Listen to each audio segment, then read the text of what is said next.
ఆ గ్రామంలో ఓ తల్లి తన కూతురుని ఇంట్లో బందీగా ఉంచింది. ఆ కూతురు మాత్రం ఎప్పుడెప్పుడు ప్రపంచాన్ని చూద్దామా అని ఎదురు చూస్తుంది. కిటికీ నుంచి కుమార్తెకు కావలసిన ఆహార పదార్థాలను అందించేది. కానీ కూతురును మాత్రం బయటకు పంపించేది కాదు. ఈ దారుణ ఘటన శ్రీకాకుళం జిల్లాలో చోటు చేసుకుంది.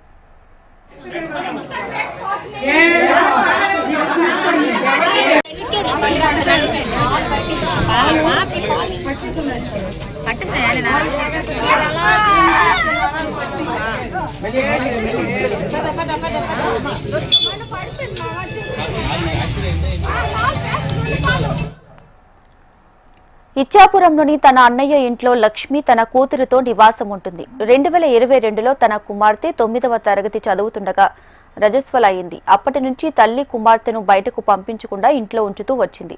బాలిక అటు బడికి వెళ్లక ఇటు బయటకు రాకపోవడంతో స్థానికులు పలుమార్లు తల్లి లక్ష్మిని నిలదీశారు. 3 సంవత్సరాలు గడుస్తున్నా బాలిక బయటకు రాకపోవడంతో స్థానికులు ఐసీడీఎస్ కి సమాచారం ఇచ్చారు. దీంతో civil court judge Paresh Kumar, tahsildar Venkatrao, ICDS CDPO Rajeswari, MEO Apparao పోలీసులు రంగంలోకి దిగారు.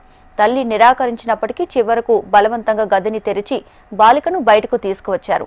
చీకటిలో సంవత్సరాల తరబడి ఉండటం వల్ల బాలిక నడవలేని స్థితిలో కనిపించడం అందరినీ కలిచివేసింది. తల్లి మానసిక పరిస్థితి సరిగ్గా లేనట్లు అధికారులకు గుర్తించారు. దీంతో బాలికను కోర్టుకి తరలించి జడ్జి స్వయంగా కౌన్సిలింగ్ ఇచ్చారు. అనంతరం ఐసీడీఎస్ సిబ్బంది తల్లిని చికిత్స కోసం హాస్పిటల్కు తరలించారు.